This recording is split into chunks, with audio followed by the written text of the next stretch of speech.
선교 30년을 얘기해야 되는데 30분 안에 근데 30분 다 차지해도 되는지 이것도 지금 의심이 됩니다.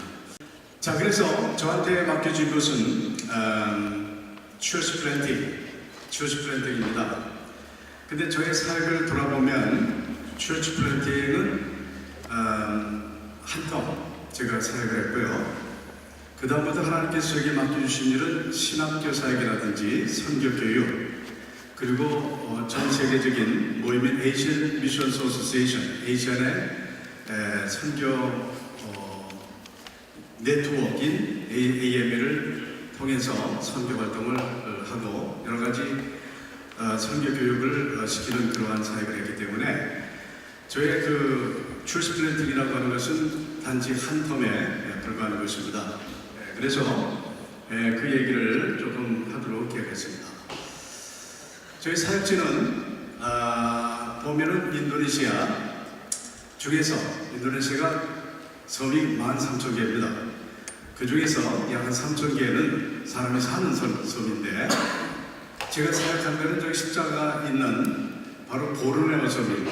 그러니까 칼리만탄이라고 얘기하는데 아주 깊은 정글 속에서 사역을 하게 되었습니다.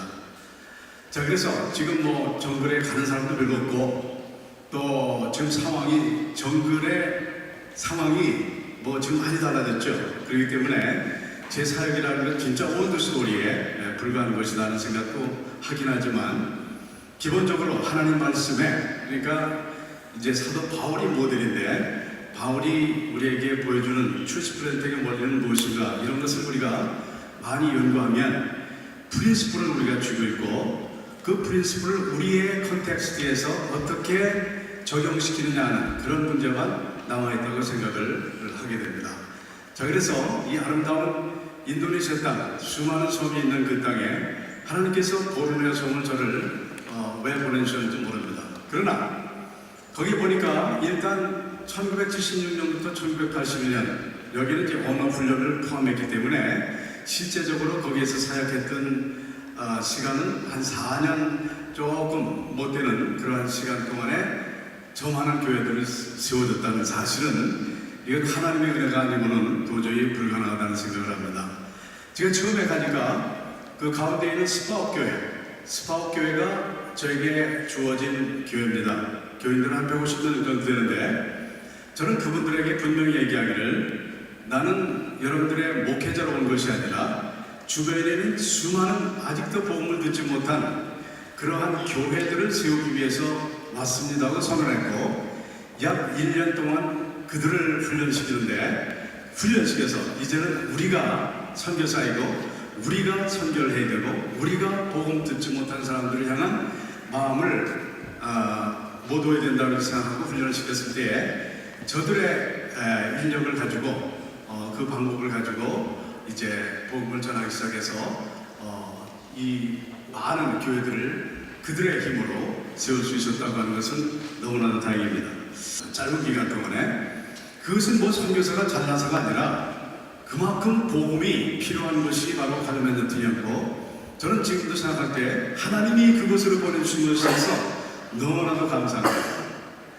그래서 저는 그 사역을 하면서 느낀 것은 거기는 너무나도 많은 일꾼이 필요한데 제 혼자서는 할 수 없다. 그렇기 때문에 두 번째 텀에서는 하나님께서 저의 일꾼들을 세우는 그러한 사역을 하도록 만들어 주셨는데 그것이 엄청 중요하다는 생각을 하게 되었습니다. 그 후부터는 계속해서 이런 훈련 사역을 하게 되었다는 것입니다.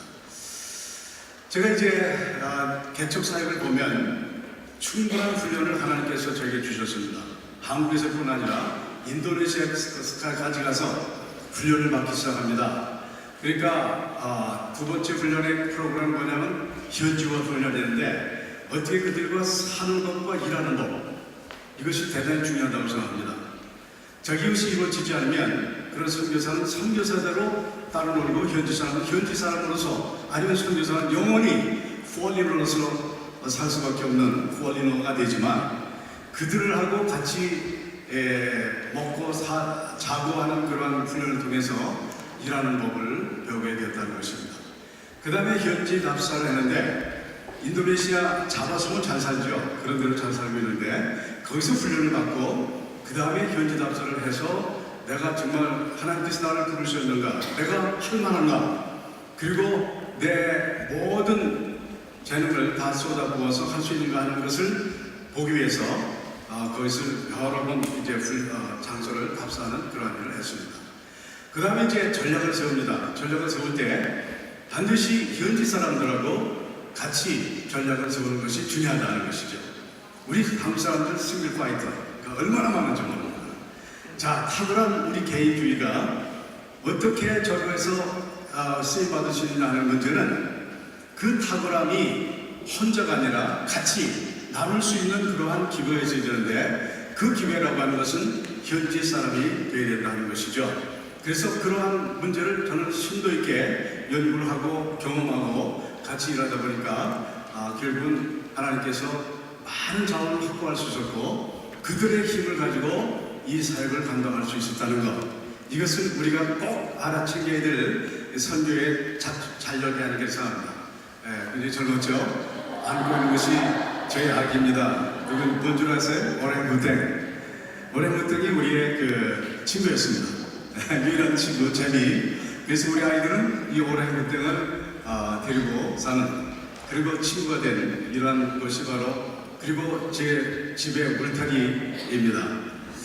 자, 그 당시에는 이제 그러니까 흑백에서 칼라로 바뀌는 그런 시대였습니다. 그래서 이 칼라 사진 아닌 이 흑백 사진으로 찍은 것이 있더라고요.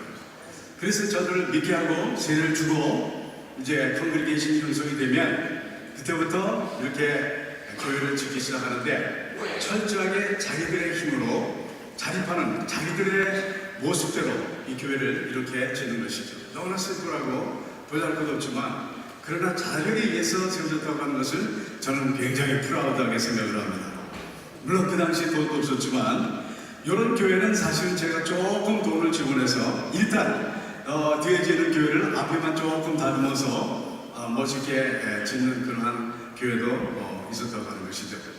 자, 그럴 뿐 아니라 보니까 사람들이 없어요. 그래서 어떻게 사람들을 훈련시킬 것인가 이런 고민하다가 현지에 있는 거기에 청년들 또는 그 교회에서 중심 역할을 하는 영향력 있는 사람들을 불러다가 훈련을 시키게 되는데 저들은 심플한 것에 대해서 관심이 별로 문제가 되지 않습니다.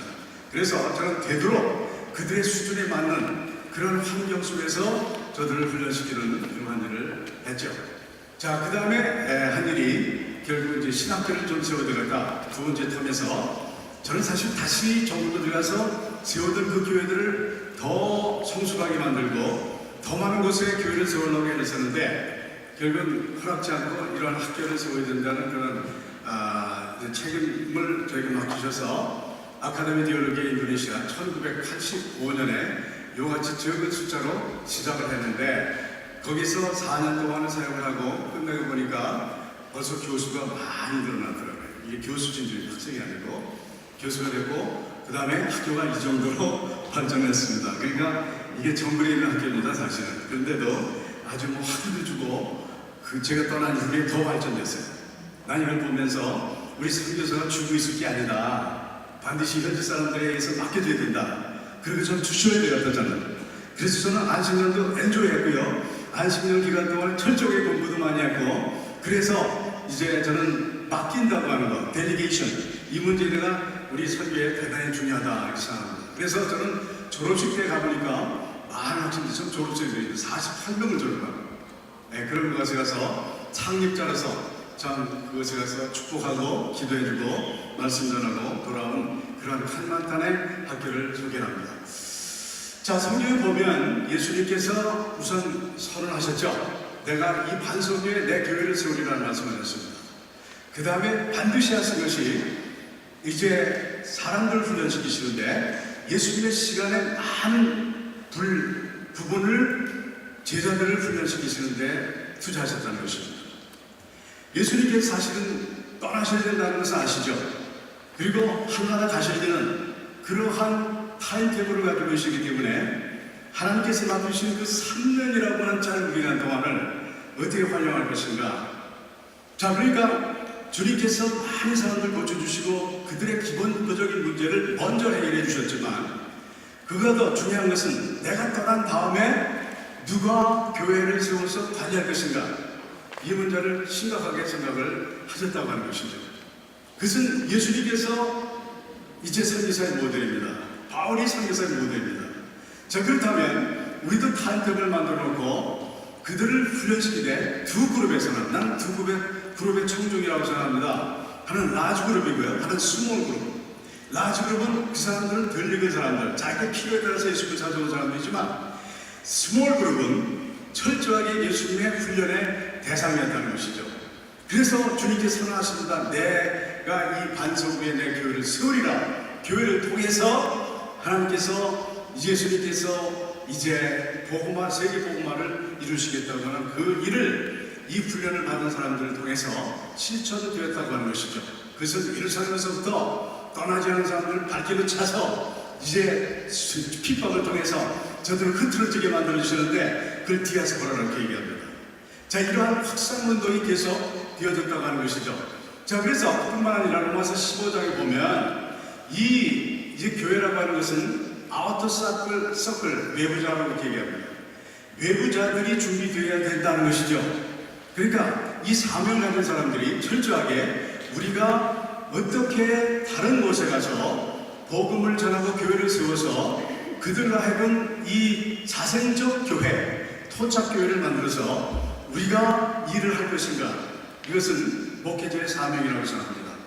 목회를 아무리 잘해도 하나님께서 우리에게 맡기신 그 사명을 감당하지 못하면 반쪽 목회죠. 왜냐하면 우리만 챙기는 그러한 목회가 아니라 이제 교회를 출시플랜드에게 관심을 가지는 그러한 목회가 대단히 중요하다고 하는 것이죠. 이제 바울이 우리의 모델이라고 했습니다. 바울은 철저하게 전략적인 머리를 가지고 있었고요. 기도와 전략이 같이 이루어질 뿐만 아니라 그의 비전은 서바나, 여러분들 로마서 15장에 보면 서바나는 어디죠? 스페인이죠. 스페인을 가서 내가 복음을 전하라고 하는 그러한 타겟, 그 땅끝이 어디냐? 바울에게 있어서는 스페인이었어요. 그 당시 지도가 그렇지 않습니까? 스페인이 끝이었어요. 자, 그런데 이 로마라고 하는 거점을 삼고 거기에 있는 사람들을 훈련시켜서 그 일을, 하나님의 비전을 이루게 했다는 그러한 생각을 가지고 있었는데, 그 로마라는 것은 전략적인 요충지라고 하는 것이죠. 정치적 영향력이라든지 경제, 군사, 무슨 문화적 영향력을 전 지중해 연안의 모든 지배국에 영향을 미치고 있는 그러한 사람들뿐 아니라, 그것은 도시이기 때문에 수준 있는 인력 자원이 있다고 하는 것이죠. 또한 전략적인 거점이 된다고 하는 사실입니다. 그래서 이제 여기서 두 가지 바울의 한 얘기 중에서 그 로마서 15장에 보면 남이 터에 건축하지 않는다. 이것이 얼마나 중요한지 모릅니다. 우리 한국교회 맨 처음 운전하시는 선교사는 그렇죠? 남이 터에 건축하는 거예요. 그 다음에 이곳에 일할 곳이 없다. 이런 것이 없겠어요? 그러나 일단 교회가 세워지면 나는 피해주는 것이 좋겠다. 다른 사람이 할 수 있도록 만들어주는 것이다. 이런 생각으로 우리가 이 말씀을 해석하게 됩니다. 다시 말하면 중복 투자를 해서는 되지 않는다. 우리는 많은 자원을 웨이스트하고 있는 것은 이 중복 투자가 너무 되고 있다는 것에 대해서 많은 분들이 걱정을 하고 있다는 것입니다. 그래서 남의 터에 밥 세우지 않는 것과 이럴 것이 없다고 하는 그런 생각을 갖는 것이 기본적으로 필요한 것이죠. 아주 심플한 말이지만, 월드이지만 우리가 이 말씀을 꼭 기억을 한다고 하면은 우리가 아직도 복음이 들어가지 않은 것을 향해서 갈 수 있다는 생각을 합니다. 자, 그 다음에 이제 일꾼을 기르는 목회를 그 제자를 세우셨다고 그랬죠. 그 다음에 로마 15장 10절은 너희는 그리로 보내주는 바람이라 이렇게 했습니다. 그 얘기 뭐냐면 로마로 가지 않았던 이 바울은 고린도에서 그 로마서를 쓸 때에 나를 스페인으로 보내달라. 그 얘기 뭐냐면 참여하는 선교를 얘기합니다. 너희들이 이제는 자기만 챙기던 그런 신앙에서 이제는 저 세계를 향한 비전을 가질 뿐 아니라 이제 스페인까지 우리가 복음을 전해야 되는데 이 복음을 전하는 데 있어서 너희들이 나를 보내줘야 된다. 그것은 같이 동행하자는 말도 표현될 수 있을 거예요. 물질을 도와달라는 말도 될 수 있고 같이 기도로 동참해달라고 하는 그런 말로 우리가 해석할 수 있다고 하는 것입니다. 자, 그래서 이러한 그 우리가 같이 일하는 그런 모델, 이것은 하나님 나라라고 하는 그런 것을 전제했을 때 가능한 것이지 개개주의라든지 내 실적 의지의 설교로서는 불가능한 것입니다. 이런 생각이 필요하다는 것이죠. 자, 여기 보면 조지 패터슨의 이제 그 원리를 얘기합니다. 여기 보면 이 아주 연약한 목사는 교회를 지배한다고 했어요. 자기 교회, 지역 교회가 목사님 자기 혼자서 그냥 다 플레이하는 거야. 싱글 파이터. 그것은 잘못됐다고 패터슨은 얘기하고 있습니다. 자, 그래서 제대로 된 목사는 뭐냐면 다른 사람들이 일할 수 있도록 만들어주는 것이다. 비전을 갖고 그리고 사명을 갖고 이 일을 감당할 수 있도록 해야 된다고 하는 그런 이제 모델 그림을 이렇게 그리고 있습니다. 가르치라는 모델, 영성과 자질 확인하고 신학적 훈련을 시키고 이번 4장 19장에 보면 이제 이 안디옥 교회를 세울 때 가치라는 모델을 제시했고요. 영적 자질을 확인한 다음에 그들이 정말 성령의 세계를 받았느냐, 그 다음에 회당에 들어서 3개월 동안 복음을 전한다. 쫓겨나오고 있습니다. 그것은 뭘 얘기하냐면 신학적인, 우리가 복음을 전하는 것은 옛날의 구약이 아니라 이제는 새로운 하나님 예수 그리스도를 통해서 전해지는 그 복음을 증거하는 사람들이라고 하는 것을 이러한 이 회당에서 3개월 동안을 가르치면서 제자들이 볼 수 있도록 만들어주는 그러한 실천 훈련을, 신학적 훈련을 거기서 시키는 것을 사도행전 19장에서 볼 수가 있습니다. 뿐만 아니라 그 훈련의 프로그램을 보면 공식적인 훈련과 비공식적인 훈련이 같이 조화를 이루고 있다는 것이죠. 공식이라고 하는 것은 앉혀서 설교를 통해서 가르침을 통해서 이제 가르치는 밤낮으로 가르치는 그 두라노 서원에서의 교육이 있었지만 뿐만 아니라 주말만 되면 전 지역에 나가서 복음을 전할 수 있도록, 그리고 에베소와 소아시아 모든 사람들이 복음을 듣더라 하는 얘기는 그들의 실천을 통해서 비공식 훈련을 통해서 그 훈련을 시키는 모습을 우리가 보게 된다고 하는 것입니다. 또 타겟 피플이 분명합니다. 우리가 전하는 것은 누구한테 전할 것이냐는 타겟 피플, 그것은 에베소와 소아시아라는 땅을 얘기하고 있다고 하는 것입니다. 그래서 하나님의 나라의 발전에 대한 관심이죠. 적은 숫자로 처음부터 우리는 선교의 비전을 넣어야 돼요.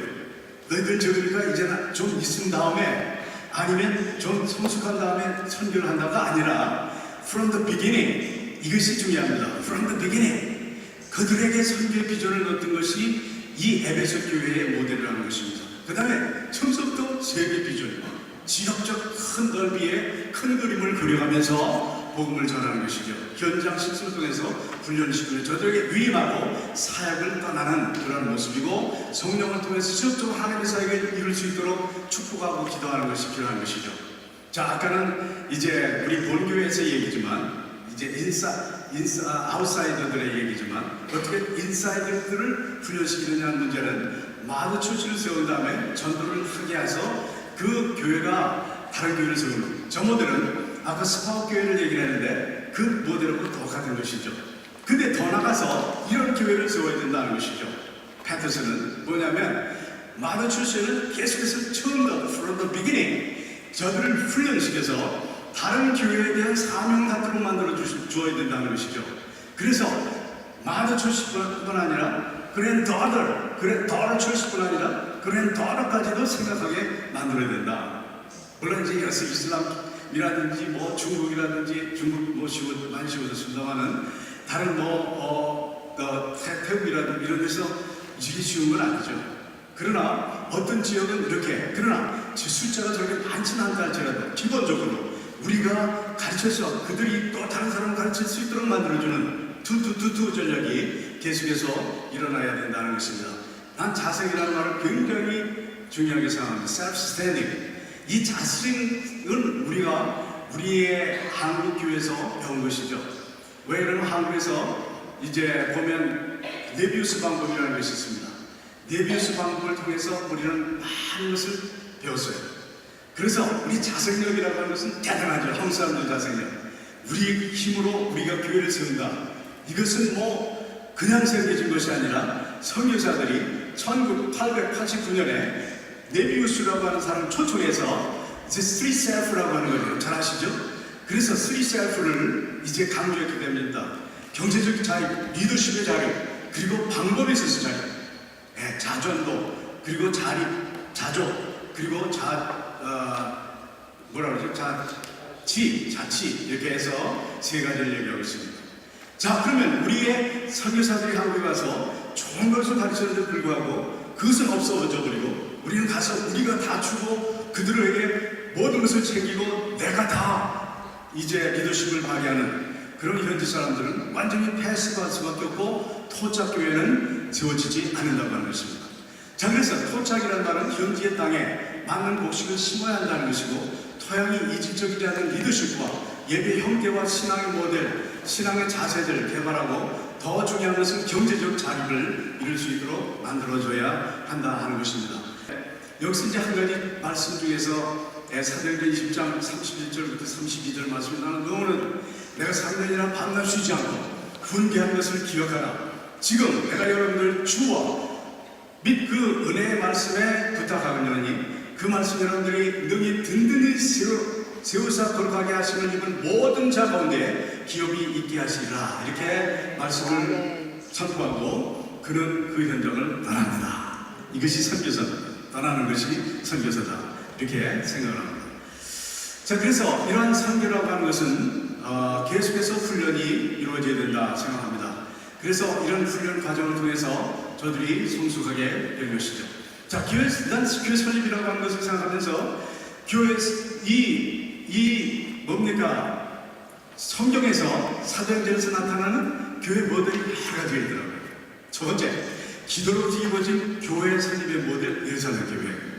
기도하니까 성령 충만하고 그 충만함을 따라서 말씀을 전하고 세워진 그 수많은 사람들이 교회라고 하는 형태를 통해서 모이기 시작하면서 뉴 커뮤니티가 이루어지는 것을 우리가 보게 됩니다. 이것은 기도, 그렇죠? 그 다음에 기존 신자를 통해서 교회 설립하는 모델이 있다고 하는 것입니다. 사도행전 18장에 보면 바울이 가서 텐트 메이킹을 합니다. 그때 아빌라와 브리스길라가 이제 로마에서 왔고 그들은 믿고 있는 사람들이었습니다. 자, 그래서 그 사람들과 같이 힘을 합쳐서 이미 믿고 있는 신자를 통해서 교회가 세워지도록 만들어지는 그런 모델이 있고요. 그 다음에 세 번째는 뭐냐면 세운자를 통해서 교회 설립된다. 아까도 얘기했죠. 그 사람들은 아주 성령을 받았냐니까 성령에 대해서 들어본 일도 없다는 거예요. 자, 그런데 이 성령을 받지도 못하고 경험도 못한 이 비기너들, 아주 정말 초보자의 신앙을 가진 사람들을 이렇게 훈련시켜서 그들을 요같이 위대한 전도자를 만들고 교회를 설립했다는 그런 모델이 또 있더라고요. 또 한 가지 모델은 현장 교회같이 교회 설립 비전을 남다는 것이죠. 이제 교회가 이것저것 세워졌습니다. 그런 다음에 그들의 장로가 리더십이 세워졌어요. 그 리더십의 능력을 가지고 다른 교회를 세울 수 있도록 그러한 모델을 여기서 제시하고 있다는 것을 우리 성경에서 봅니다. 또 한 가지 모델이 있어요. 헌신자들의 초청해서 한 지역 복음화를 위한 교회 설립 이것은 뭐냐면 그 막연한 사람들이 우리한테 도와달라고 이렇게 지금 외칩니다. 자, 그러니까 이미 거기에 교회가 존재하고 믿는 사람들이 존재하고 있는 거예요. 자, 이러한 사람들이 초청을 받아서 그것의 교회를 세우는 모델입니다.